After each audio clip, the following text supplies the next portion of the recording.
तिन्ही लोक अवघाची संसार सुखाचा करीन अवघाची संसार सुखाचा करीन अवघाची संसार सुखाचा करीन अवघाची संसार सुखाचा करीन आनंद भरीन आनंद भरीन आनंद भरीन आनंद भरीन तिन्ही लोक आनंद भरीन तिन्ही लोक अवघाची संसार सुखाचा करीन अवघाची संसार सुखाचा करीन अवघाची संसार सुखाचा करीन अवघाची संसार सुखाचा करीन.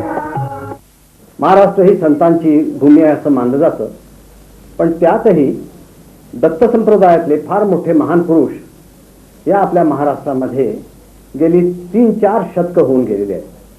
स्वामी श्रीपाद श्री वल्लभ, त्यानंतर स्वामी नरसिंह सरस्वती, स्वामी अक्कलकोट महाराज आणि अगदी आपल्या जवळचे म्हणजे टेंबे स्वामी, ज्यांना आपण वासुदेवानंद सरस्वती स्वामी म्हणतो, इथपर्यंत फार मोठ्या अशा महान व्यक्तींचा ह्या दत्त संप्रदायावर प्रभाव पडलेला आहे. त्यांनी गुरुची शिकवण आणि गुरूंना मानणं यामध्ये सर्व परमार्थ आहे. हीच ईश्वराची आळवणी आहे, ईश्वराची प्रार्थना आहे, अशा प्रकारची शिकवण आपल्याला दिलेली आहे. गुरुवार हा मला वाटतं महाराष्ट्रात जितक्या मोठ्या प्रमाणात पाळला जातो तितका इतरत्र कुठेही पाळला जात नाही. या संप्रदायातले पण ज्या वासुदेवानंद सरस्वती स्वामींबद्दल फार मोठ्या प्रमाणात प्रचार करतात असे आपले राजाभाऊ करंदीकर, ज्यांचं मूळचं नाव निळकंठ अनंत करंदीकर, पण प्रेमाने सर्वजण त्यांना राजाभाऊ म्हणून ओळखतात. आपल्यासारखेच प्रापंचिक संसार करणारे गृहस्थ यांनी फार मोठ्या प्रमाणावर वासुदेवानंद सरस्वती स्वामी महाराजांची शिकवण महाराष्ट्रामध्ये पसरवण्याचं एक महत् कार्य स्वीकारलेलं आहे. आज आपल्या बरोबर ते इथं उपस्थित आहेत. दत्त जयंतीच्या निमित्ताने त्यांनी खोपोलीमध्ये वासुदेवानंद सरस्वती स्वामींचा ब्रॉन्झचा पूर्ण पुतळा त्यांनी तिथं बसवलेला आहे आणि ते त्यांचं आता नवीन कार्यक्षेत्र होणार आहे. म्हणून आज आपण राजाभाऊ करंदीकर, ज्यांना सर्वजण प्रेमाने भाऊ करंदीकर म्हणून ओळखतात, त्यांची आपण आज मुलाखत घेणार आहोत. राजाभाऊ, मी तुम्हाला सर्वजण ज्या प्रेमाने हाक मारतात त्याच प्रेमाने म्हणतो भाऊ. आपण आता एक मोठ्या पारमार्थिक अधिकारावर आलेला आहात. आपल्या सर्वांच्या सारखा संसार आपण केला, प्रपंच केला, आजही करता आहात. सर्वसामान्य जीवनातून ही आपली उत्क्रांती होत गेली, परिणती होत गेली परमार्थाकडे. आपल्या पूर्व आयुष्याबद्दल सर्वांना कुतूहल असणं स्वाभाविक आहे.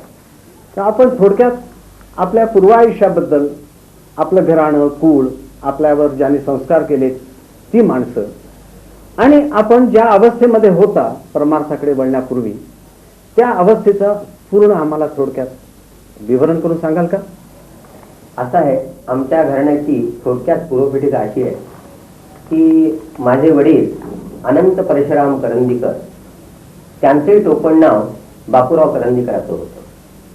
आणि आपल्याला माहिती नसेल, परंतु आमचे वडील हे भारताचे पहिले कॅमेरामन आहेत. आणि अलमारा हा जो 1931 साली जो पहिला आणखीन चित्रपट निघाला त्याचे ते पहिले कॅमेरामन. एवढंच नव्हे तर 1927 साली त्यांना लॉर्ड वेलस्लीचं पेंटिंग केल्याबद्दल प्रिन्सिपल तुळपुळे यांनी पुण्याला त्यांना रौप्य पदक सुद्धा दिलेलं होतं. तत्पूर्वी सुद्धा त्यांनी 1920 साली लोकमान्य टिळकांची अंत्ययात्रा पण घेतली होती. अशा तऱ्हेच्या एका सुखवस्तू अशा कुटुंबामध्ये आणि माझा जन्म झाला. आणि माझं खरोखरीच भाग्य आहे की असे मला माझे आई आणि वडील लाभले. म्हणजे आपलं मोठं एक भाग्य की एका मोठ्या कलाकाराच्या घराण्यामध्ये आपला जन्म झाला आणि आपलं जीवन फार सुखी गेलं असेल, मग त्यातून परमार्थाची निर्मिती कशी काय होऊ शकते? असं आहे नाही करत आहे की पुढे जेव्हा जसा मी मोठा होऊ लागलो तेव्हा आमची परिस्थिती घराण्याची खालावत गेली आणि एकत्रित कुटुंब असल्यामुळे माझ्या जीवनामध्ये मला खूप अपमानास्पद असं जीवन जगायला लागलं. माझं त्या मनाने शिक्षण काहीच झालं नाही आणि जिथे जावं तिथे अवहेलना व्हायला लागली. कोणी नोकरी चाकरी मला देईना आणि जवळचेच लोक आणि माझ्याकडे तिरस्काराच्या आणखीन नजरेने बघायला लागली. त्यावेळेला मात्र माझी परिस्थिती अतिशय विमनस्काच्या परिस्थितीमध्ये मी दिवस कंठत होतो आणि त्याच वेळेला मला असं वाटायला लागलं की माझं स्वतःचं असं आपलं असं प्रेमाचं असं कोणीही जवळचं मनुष्य नाहीये. आणि तेव्हा मी आपोआप आणखीन परमेश्वराकडे वळलो आणि परमेश्वराकडे वळणं हेच मुळी एक पारमार्थाचं आणखीन माध्यम असं मला वाटायला लागलं. आणि अशा तऱ्हेने मी संसारी जीवनातून संसारी जीवन चालू असताना परमार्थाकडे आपोआप आणखीन वळालो. आपण परमार्थाकडे ओढले गेलात म्हणालात, पण परमार्थ म्हणजे काय हे एक सर्वांना कळण्यासारखी एक अशी वस्तू नाही आहे. प्रत्येक जण आपापल्या परीने त्याची तर्क करतो. एकांतवाद, जप, जाप्य वगैरे वगैरे. आपण परमार्थ केला म्हणजे काय केलं हे सांगाल का?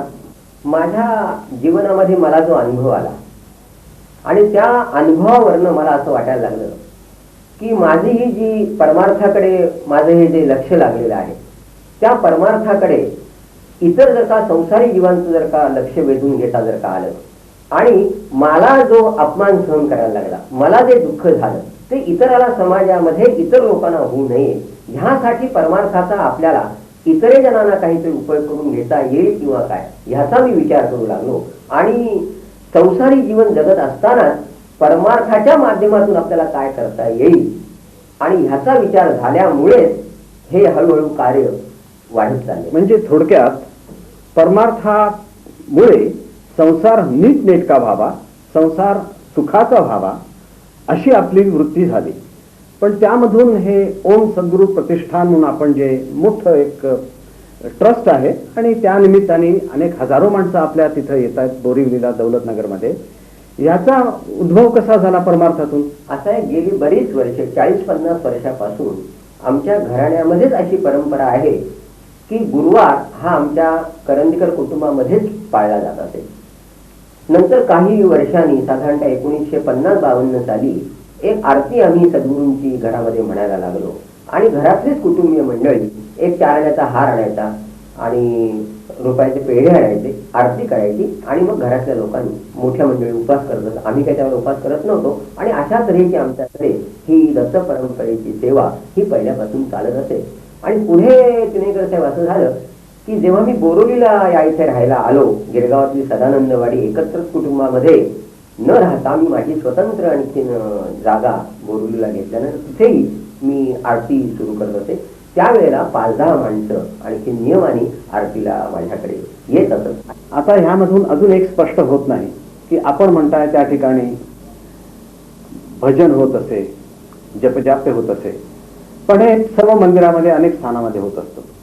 पण ह्या शेकडो लोकांना बांधून ठेवण्यासाठी काही ना काही आपल्यामध्ये काहीतरी असणार, गुण असणार की ज्याच्यामुळे हे नुसते भजन करून निघून जात नाही, तर आपल्या भोवती आपल्याला मानून एक प्रकारचं एक काही संप्रदाय म्हणा किंवा एक प्रकारचे काहीतरी जीवनाची पद्धती ते स्वीकारत आहेत असं दिसतंय. ह्याचं काय आहे, कौशल्य काय आहे? असं झालं साहेब की जसजशी आमच्या घरामध्ये भक्त मंडळींची अधिकाधिक गर्दी व्हायला लागल्यानंतर मुळात ती गर्दी का झाली ह्यातलं एक आपल्याला गमक सांगतो. कुठच्याही माणसाला कुठेही गेल्यानंतर तिथे त्याला जर का ताबडतोब काही जर का आनंद जर का मिळाला नाही तर कुठचाही मनुष्य कुठच्याही ठिकाणी जाणार नाही. आमच्या इथे आरतीला आल्यानंतर वैयक्तिक त्या माणसाला आनंद मिळायला लागला.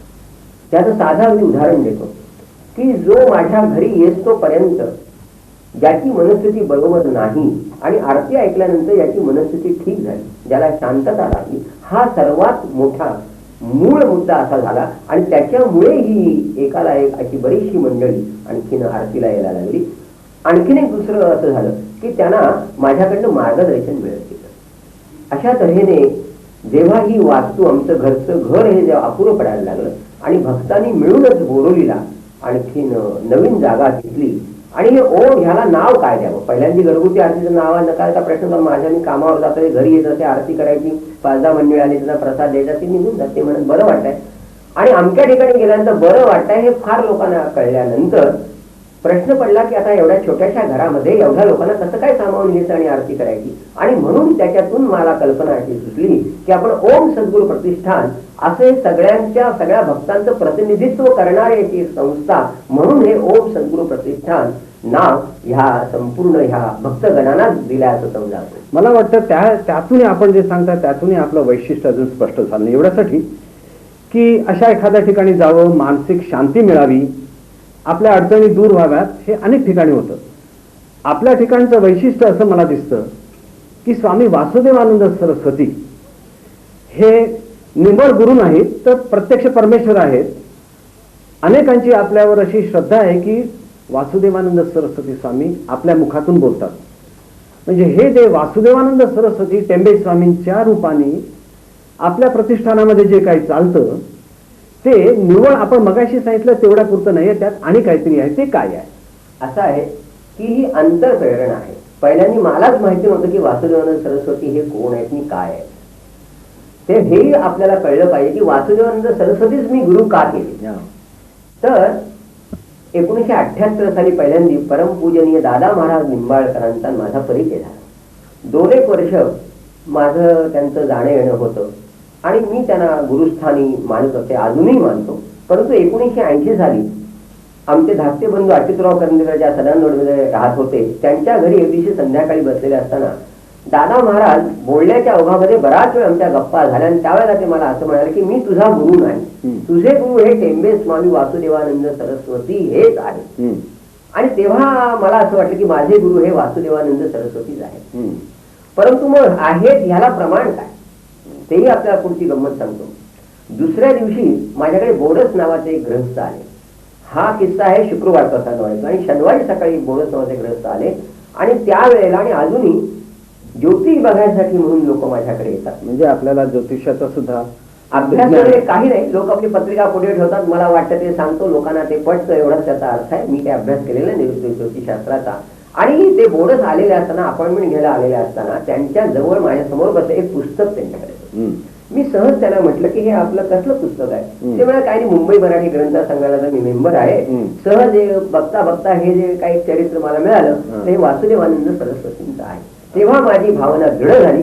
काल दादा महाराज निंबाळकरांनी मला जे सांगितलं की तुझे गुरु हे टेंबे स्वामी आहेत आणि बोरसांच्या हातामध्ये बघितलं पुस्तक वाचून तेव्हा माझा पूर्ण श्रद्धा झाली, पूर्ण खात्री पटली की माझे गुरु हे वासुदेवानंद सरस्वतीच आहे. भाऊ, मला एक आश्चर्य वाटतं की ज्या गुरुंना आपण पाहिलं नाही, ज्यांच्या काही आपण पूर्वी अभ्यास केला नाही, ज्यांच्याबद्दल आपल्याला कोणी काही सांगितलं नाही,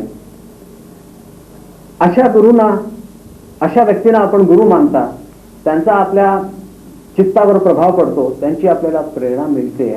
इथपर्यंत ठीक आहे, अनेकांना अनेक गुरु भेटतात. पण स्वामी वासुदेवानंद ज्यांना तुम्ही पाहिलेलं नाही आहे, यांची शिकवण, यांचं जीवनचरित्र हे आपल्यापर्यंत, आपल्या हृदयात कसं त्यांनी प्रवेश केला? त्याचं असं आहे की वासुदेवानंद सरस्वतींचं जेव्हा सर्वप्रथम मी चरित्र वाचल्यानंतर माझ्या एक गोष्ट प्रामुख्याने याची लक्षात आली की त्यांच्या बाबतीमध्ये समाजाचा काहीतरी गैरसमज होता की ते संन्यासी आहेत, कर्मठ ब्राह्मण आहेत, तामसी आहेत, त्यांना अमक्याचा स्पर्श चालत नाही, अशा तऱ्हेची खूप गैरसमज त्यांच्यामध्ये होते. परंतु त्यांच्या चरित्राचा सखोल अभ्यास केल्यानंतर असं लक्षात आलं की त्यांनी समाजासाठी त्यांना खूप काय काय सांगायचं होतं आणि त्यांनी समाजाला खूप काही काही सांगून सुद्धा ठेवलेलं आहे. तेव्हा माझ्या लक्षात असं आलं की वासुदेवानंद सरस्वती हे नुसते सत्पुरुष नव्हते, तर समाजाला, सामाजिक कार्य करण्याला आणि समाज सुदृढ करण्याला उपयोगी पडणारा असा हा एक महान संत होऊन गेलेला आहे. आणि म्हणून मी त्यांचं कार्य आपल्याला जसं जमेल त्याप्रमाणे करण्याचा आणखीन निश्चय केला. हे खरं आहे की स्वामी वासुदेवानंद सरस्वती हे फार देहदंडना करत असत, सोहळं फार पाळत असत, कर्मकांडी होते, असे अनेक त्यांच्याबद्दल अशा कल्पना आहेत. आणि कदाचित त्यामुळे त्यांची भक्ती किंवा त्यांची शिकवण ही जितक्या मोठ्या प्रमाणात लोकांच्यापर्यंत पोहोचायला पाहिजे होती तितकी पोहोचली नाही. पण आपल्याला त्यांची शिकवण जास्त चांगल्या तऱ्हेने कळलेली आहे. आपण त्यांच्या अतिशय जवळचे आहात अशी आपल्या भक्तांची आपल्याबद्दलची कल्पना आहे आणि आपण ती काही नाकारलेली नाही आहे. आपण सुद्धा सांगता, जेव्हा बोलता तेव्हा महाराजांच्या नावाने बोलतात. तर ही त्यांची खरी शिकवण आपल्याला जी कळलेली आहे ती काय आहे? असं आहे, महाराजांनी तसं काही शिकवण अशी काही तत्वज्ञान असं त्याने काहीच महत्वाचं असं काही सांगितलेलं नाही. आपल्याला प्रत्येकाच्या घरामध्ये आपले आई वडील आपल्यावरती संस्कार करतातच, परंतु महाराजांनी संपूर्ण समाजालाच आपलं कुटुंब समजल्यामुळे त्या समाजावरती संस्कार करण्याचं कार्य हे महाराजांनी आणखीन प्रकारे त्यांनी केलं. आणि म्हणूनच त्याच्यासाठी ते गावोगावी जाऊन आणखीन संबंध भरतखंडावरती फिरले. विद्यार्थ्यांनी विद्यार्थी दशेमध्ये कसं वागावं आणि म्हणून त्याच्यासाठी त्यांनी बालशिक्षा नावाचा ग्रंथ लिहिला. आता बालशिक्षेमध्ये बालशिक्षा ग्रंथ जर का त्यांच्या आई वडिलांनी आपल्या जर का लहान मुलांना जर का विद्यार्थ्यांना जर का समजावून सांगितला तर सहजासहजी आपोआपच त्याच्यामध्ये सद्विचार, सद्वर्तन आणि शुद्धाचाराची आणखी आपोआप जोपासना होईल आणि त्याचं बालवय जे आहे ते उत्तम तऱ्हेने बालवयामध्ये त्याची सदाचार आणि शुद्धाचाराची वृद्धिंगता होईल. कोणते संस्कार उदाहरणार्थ त्यांनी कोणत्या क्रिया? उदाहरणार्थ विद्यार्थ्यांनी आपला अभ्यास चोख करायला पाहिजे. विद्यार्थ्यांनी मोठ्या माणसांचा अनादर करू नये अशा तऱ्हेचं आणखीन बालवयामध्ये त्यांनी बिंबवलेलं आहे. म्हणजे बाल शिक्षेमध्ये हे त्यांनी सार सांगितलेलं आहे. एवढंच नव्हे तर त्यांनी युवा शिक्षा असा सुद्धा एक ग्रंथ लिहिलेला आहे की जो आजच्या तरुण पिढीला सुद्धा अतिशय मार्गदर्शक असा ठरेल. आणि तिनेकर साहेब आपल्याला आश्चर्य वाटेल, आपण सुद्धा बघितलं असेल की आमच्याकडे येणारा हा जो वर्ग जो आहे हा तरुण वर्ग जास्तीत जास्त प्रमाणामध्ये आहे. साधारणतः 20 पासून ते 40 पर्यंत जे लोक जे आहेत ते अधिक प्रमाणामध्ये ह्या स्थानाकडे येतात. त्याचं सगळ्यात महत्वाचं कारण असं आहे की ह्या तरुण पिढीला सुविहित करणं, उत्तम तऱ्हेने मार्गदर्शन करणं. कारण तरुण पिढीवरती आजकाल एक असं शिक्कामोर्तब केलेला आहे, तो तरुण आहे तो फुकट गेलेला आहे, तो व्यसनाधीन आहे, तो त्या गर्दच्या आणखीन सापळ्यामध्ये सापडलेला आहे वगैरे. आणि माझ्याकडे जो तरुण येतो त्याला मी अतिशय प्रेमाने वागवतो, त्याला उत्तम तऱ्हेने मार्गदर्शन करतो. म्हणजे काय करतो, त्याला नामस्मरण करायला लावतो. आणि नामस्मरण त्या एखाद्या तरुणाने केल्यानंतर आपोआपच तो अंतर्मुख होतो. आणि एकदा अंतर्मुख झाल्यानंतर जसं म्हटलेलं आहे की environment which control the way of human life. आणि हा तरुण वर्ग सुधारणं म्हणजे संपूर्ण समाजाचा पाया मजबूत करणं असा आहे. म्हणजे नामस्मरण हा अंतर्शुद्धी बाह्य शुद्धी करण्याचा हा एक एकमेव मार्ग आहे आपल्या दृष्टीने आहे. आणि तो मी असा सिद्ध केलेला आहे. आपल्याला आश्चर्य वाटेल की 23 जुलै ते 1 सप्टेंबर पर्यंत 11 कोटी नामजप एका ठिकाणी मॅक्झिमम तरुण लोकांनी येऊन त्या 11 कोटी नामजपामध्ये भर घातलेली आहे. आणि तो नामजप सुद्धा साधा आहे, नमो गुरवे वासुदेवाय. कारण मला माझ्या गुरूंचं कार्य लोकांना सांगायचं आहे आणि त्या कार्यामधूनच तरुणांना मार्गदर्शन उत्तम करायचं आहे. आणि तरुणांना जे व्यसनामध्ये आहेत, आमच्याकडे असे काही तरुण आहेत की ज्यांची व्यसनमुक्ती झालेली आहे, ज्यांचा आचार विचार सुधारलेला आहे, त्या तरुणांनी आपल्या बायकांना टाकलेले आहे, त्यांचे संसार पुन्हा सुखी झालेले आहेत. अशा तऱ्हेनं हे तरुण वर्गाचं काम, तरुणांना सुधारणं काम. आणि ही मला जी प्रेरणा मिळालेली आहे ही महाराजांचं जे पुस्तक, जे ग्रंथ प्रकाशित झालेले जे आहे की बालशिक्षा, युवा शिक्षा, एवढंच काय पण स्त्री शिक्षा सुद्धा त्यांनी आता एक स्त्री वर्ग, समाजातल्या प्रत्येक घटकांनी कसं वागावं म्हणून त्यांनी स्त्री शिक्षा, स्त्रियांची काय कर्तव्य आहे हे सुद्धा त्यांनी दिलेलं आहे. एवढंच नव्हे तर आजकाल आपल्याला खूप वेळा बघायला लागतं की वृद्धांची अवस्था अतिशय दैनंदिय झाली. इतकी दैनंदिय झालेली आहे की वृद्धांना आजकाल कोणी विचारत नाही. त्याच्यामुळे पृथ्वीवर वृद्ध लोक असं म्हणतात की बाबा रे वृद्धा पण नको, परमेश्वर मला लवकरात लवकर घेऊन जा. कारण काय, घरामध्ये अस्वास्थ्य असतं आणि वृद्धांनाही मनशांती हवी असते. त्यांनी त्यांच्या पूर्वायुष्यामध्ये काही बरं वाईट केलेलं असेल त्याचा ते मेळ या इथे येऊन स्थानावर येऊन घालत असतात. तेही अंतर्मुख होतात की आपण आपल्या तरुण वयामध्ये जे केलं ते असं करायला नको होतं, आणि ते असं करायला नको होते आपोआपच मी तरुण पिढीला सांगत असतो. त्याच्यामुळे त्यांचा वृद्धापकाळ हा सुखी जातो. आणि आजचे हे वृद्ध जे आहे ज्यांच्यामध्ये अशांती आहे त्यांना शांती मिळावी, वृद्धांना उद्योग मिळावा. वृद्ध ह्याचा अर्थ विकलांगाचा मुळीच नाही. काही वृद्ध असे आहेत की शरीराने चांगले आहेत पण त्यांचं मनच स्थिर नाहीये. आणि अशा केवळ वृद्धांसाठी उंबरगावला माझा दुसरा एक आणखीन एक प्रकल्प, नवीन प्रकल्प असं म्हणता येते असा एक प्रयत्न आहे की काहीतरी वृद्धांना त्या तिथे आपण समाजातले घटक आहोत, काही वृद्धांना एकत्रित आणावं आणि वृद्धांच्या समस्या आपण समजावून घ्याव्या. आणि वृद्ध एकमेकांना त्या तिथे येऊन त्यांना मनशांती मिळावी आणि त्यांचं कार्यही चांगलं व्हावं आणि त्यांचं जीवन वृद्धांचं जसं तरुणांचं तसं वृद्धांचं जीवन सुद्धा सुसह्य व्हावं, ही सुद्धा शिकवण आमच्या वासुदेवानंद सरस्वतींनी दिलेली आहे. समाजातील निरनिराळ्या वयोगटासाठी आपण मार्गदर्शन करता, त्यांच्या प्रश्नांची जाणीव करून घेतल्यानंतर भक्ती मार्ग असला तरी व्यवसाय जीवनामध्ये अनेक माणसांना अनेक प्रकारचे व्यवसाय करावे लागतात. त्या व्यवसायामध्ये आपलं मार्गदर्शन महाराजांच्या कृपेने काही होतं का? त्यासाठी महाराजांचंच अशी शिकवण आहे की जो व्यापारी असेल त्याने व्यापार जरूर करावा, पण त्या व्यापारामध्ये खोटेपणा असू नये.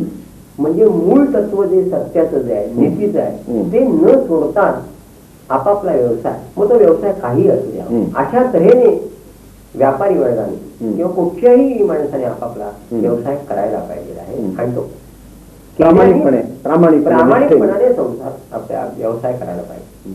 म्हणजे संबंध संसार हा करताना ईश्वराची आठवण ठेवून आणि आपण त्यांना नाम जपाचं महत्व देऊन एकांत त्यामध्ये, पण संसारापासून विमुक्ता न येता आपला संसार नीटनेटका करावा अशी आपली शिकवण असते असं मला समजतं. आपण जे सांगताय त्यावरून असं आहे, महाराजांनी असं सांगितलेलं आहे की परमेश्वरावरती संपूर्ण विश्वास ठेवा, परमेश्वराविषयी कधीही तुम्ही अविश्वास दाखवू नका.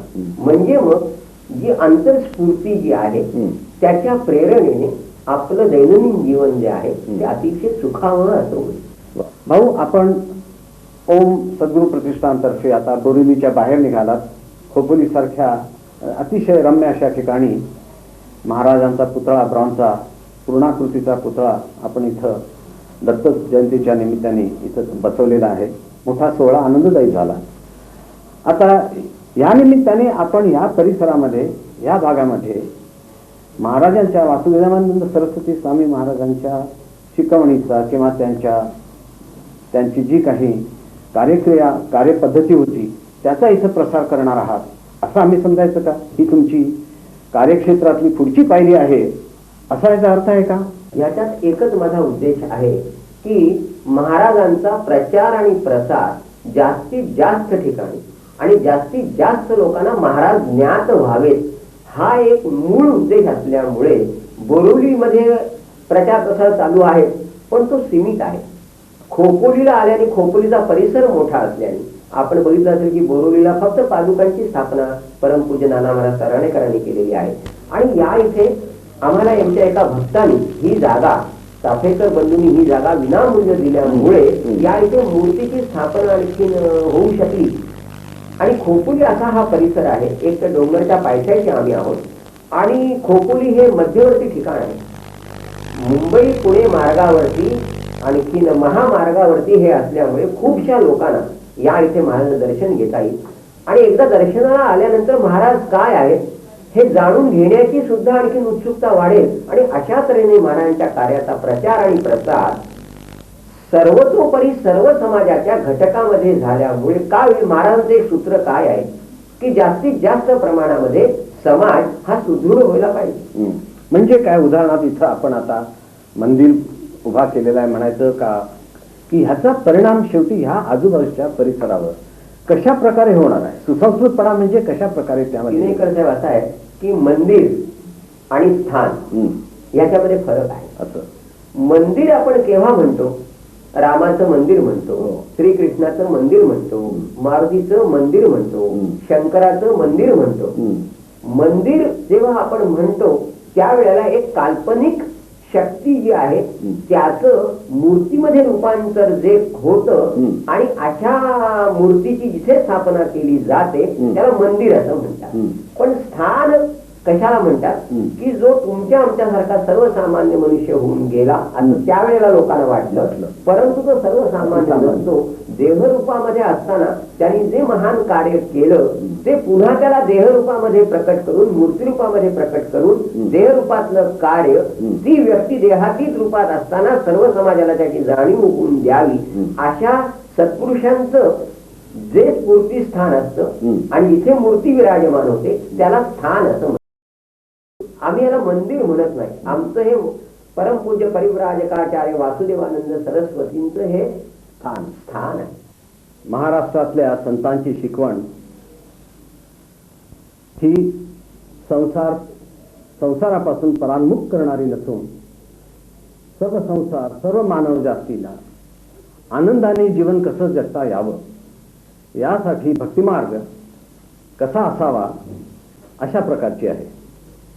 आज भाऊंनी त्यांच्या परीने वासुदेवानंद सरस्वती स्वामींच्या पासून स्फूर्ती आणि प्रेरणा घेऊन हीच शिकवण ते सर्वसामान्य माणसापर्यंत पोहोचवण्याचा कसा प्रयत्न करत आहेत आणि त्यामुळे ही शिकवण कशी जिवंत आहे अजूनही महाराष्ट्रामध्ये त्याचं एक थोडक्यात आपल्या परीने आपल्यासमोर व्यवस्थित विवेचन केलेलं आहे.